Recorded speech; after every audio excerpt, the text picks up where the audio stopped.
Let me tell you why you're here. You're here because you know something. What you know you can't explain, but you feel it. You've felt it your entire life. That there's something wrong with the world. You don't know what it is, but it's there. Like a splinter in your mind, driving you mad. It is this feeling that brought you to me. Do you know what I'm talking about?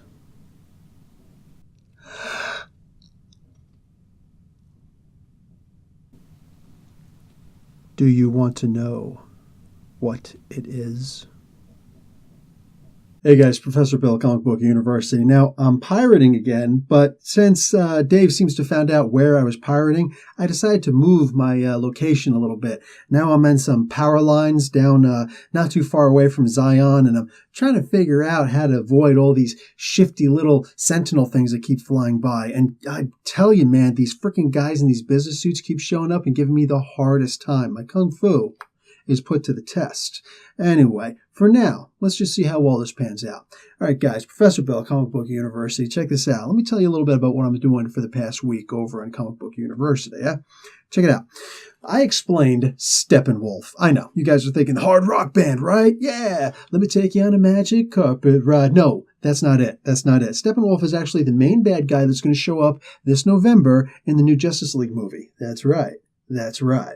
So I explain him in actually about a minute, 15 seconds, but it's about a minute. All right. So if you got no time and you're about to go and see this movie, or just right now, whatever, and you want to check it out, be like, you know what? Who is this guy they're going to be fighting? This freaking Steppenwolf. Look, you got other people out there. They got a 20-minute conversation about him. They're not going to say anything more than what I'm saying. All right.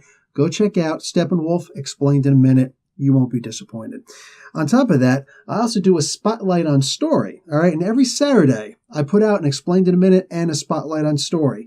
So a spotlight on story is basically taking a single story, storyline, or an individual comic book issue, as I did this week. And what I do is I explain that story. Now, that usually takes a little bit longer. I think that this particular video is about 25, 26 minutes, but I'm going to explain that entire issue. And what this is New Gods issue number 7. That's right, Jack Kirby talking to you from the grave from back in 1972. He made this whole new world his fourth world story, all right, with Apocalypse and Darkseid and all these amazing, crazy characters out there, okay? Now, what he did was he did this original run to introduce us to the New Gods, let us know what's going on, and then issue number 7, he just kind of cut right in, and he goes and he explains why all of the New Gods from Apocalypse and from New Genesis have been fighting each other for all these millennia. And the story is what introduces for the first appearance of Steppenwolf. It also is the first appearance of a lot of really key elements. You want to know where the idea of the boom tubes came from? Ping, ping, ping. Check out this issue. Check out Spotlight on Story, New Gods, issue number 7. Welcome to the desert of the real. Now, guys, presently we have 2 ongoing events in the different universes. That's the Marvel and the DC, all right? Currently, we're trying to finish up. We just put out the last issue of the Secret Empire event where Captain America turns to Hydra Cap. He's evil now. Not anymore. That's resolved. There are technically 2 Captain Americas now, a good one and a bad one, the yin and the yang. Dude, it's like a Ahura Mazda meeting a shadow in the Zoroastrian religion. It's really freaky, you know what I'm saying? In the meantime, Secret Empire Omega, issue number 1. It's actually a one-shot.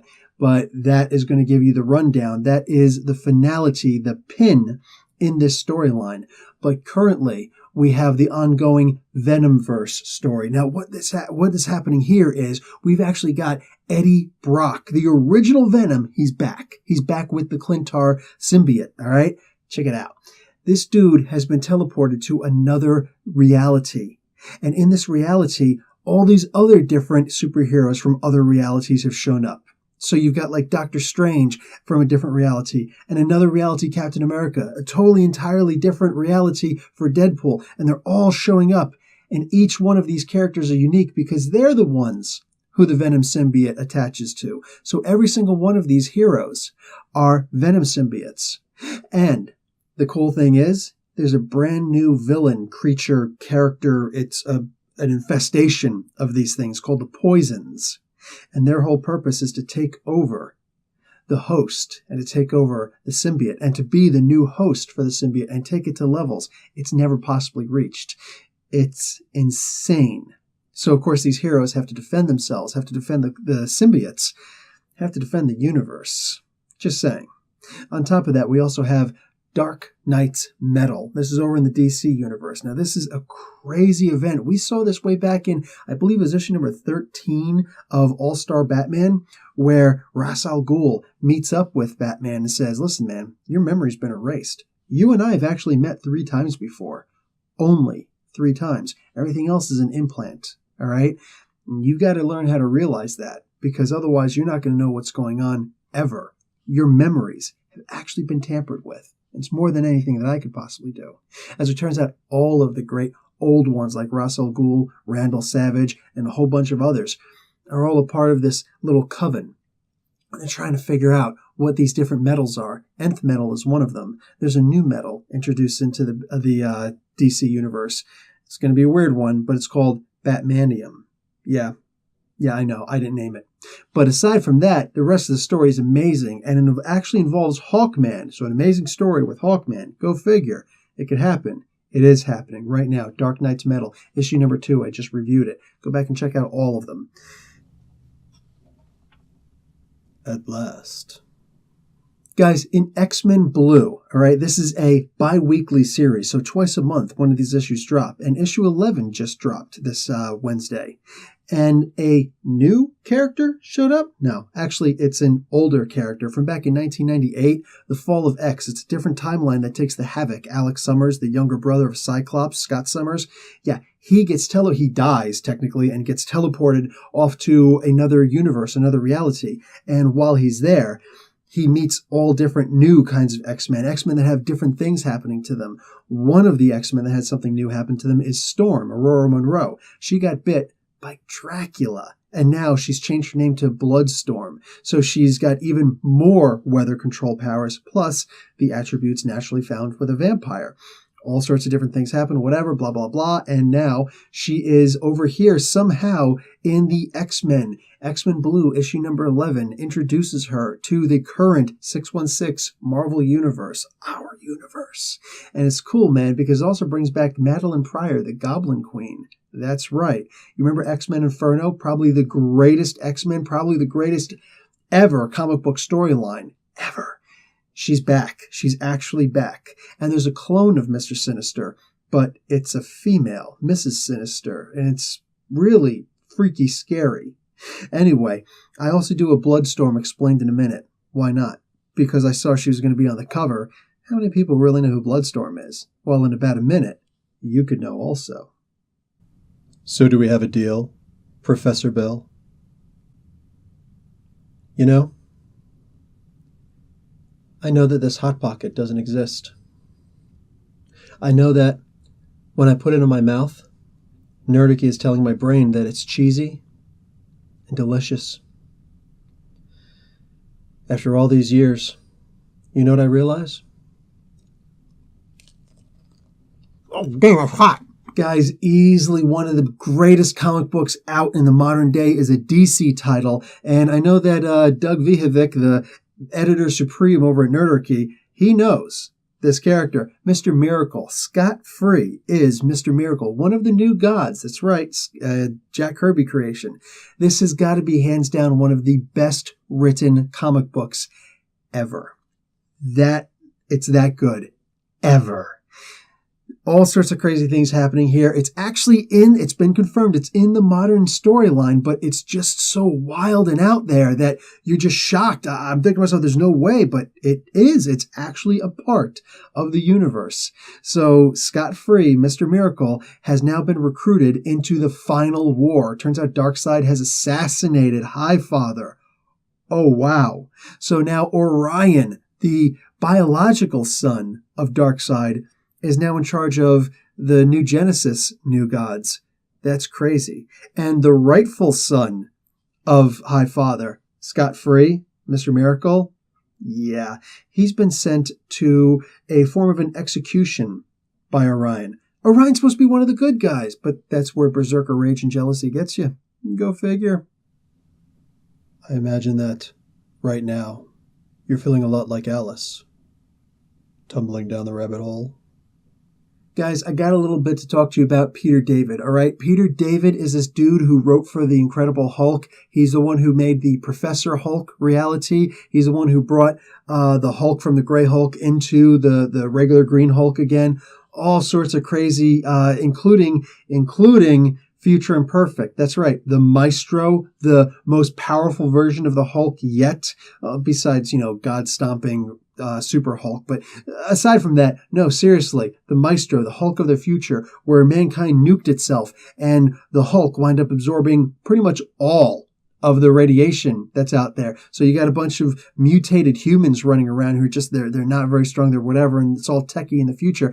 And the Hulk is in charge of everything. He's the last super character around, and he's not exactly a good guy. Well, he's back. He's back in Old Man Logan, all right? And I just did this review this week also, guys. We got Old Man Logan, and that's the Logan from the future who's in the modern day world now. He got moved back, and the Maestro has moved back into this world also. And it looks to me like he's trying to recreate the Future Imperfect thing by taking the old Hulk gang and getting the gang all back together to blow up the universe, blow up the world.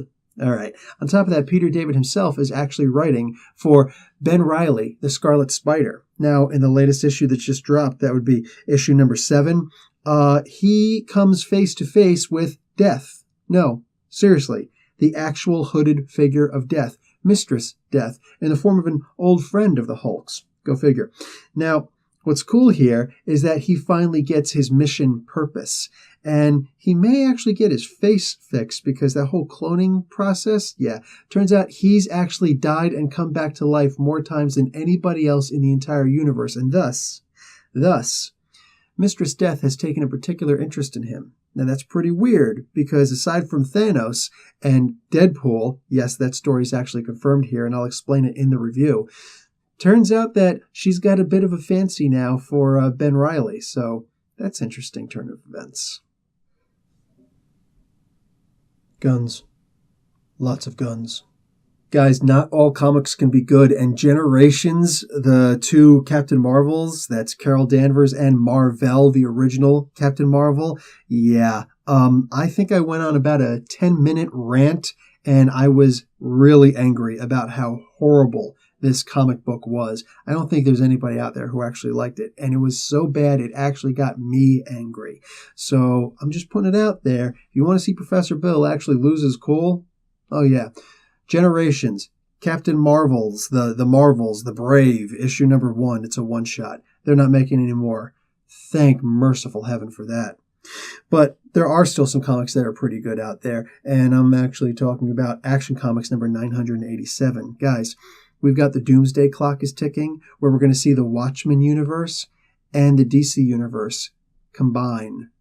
And we're starting it off really big time here with a huge reveal as to who Mr. Oz is in the Superman comics, Action Comics. Now, the weird thing is I kept on saying, Mr. Oz, it's got to be Ozymandias. It's got to be, right? Well, turns out it's not him. And I'd heard a rumor it may be this particular character. Turns out it was. Go and check that out. I guarantee, even if you're not like the biggest Superman fan in the world, this may just shock you a little bit. There is no spoon.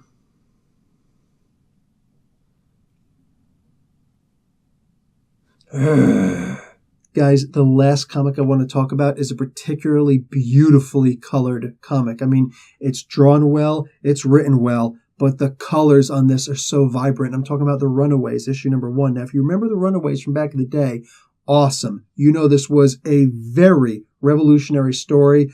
Incredible the way they pulled this off, just out of nowhere. Heroes who we never heard of before, but seem to have relations to just about, in many ways, everybody else. And like the good guy children of bad guy parents. Wow. Never thought of that.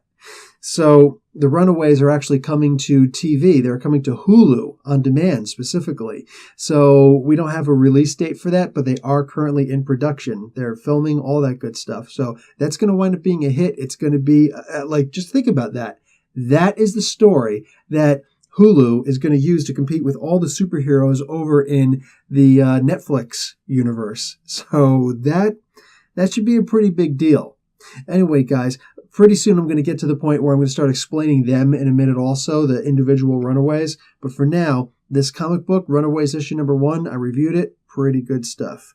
Also, don't forget to check out every week, every Monday, I put out indie comics. I actually review a couple of indie comics, the non-DC, non-Marvel comics. And also on that day, I try to interview a new indie comic writer or artist or creator. So that's always a fun one. And a lot of them actually have Kickstarters going so that you'll be able to donate a very little bit, back them with just a little bit of money, and usually free shipping to you. You will get several of these original works of art.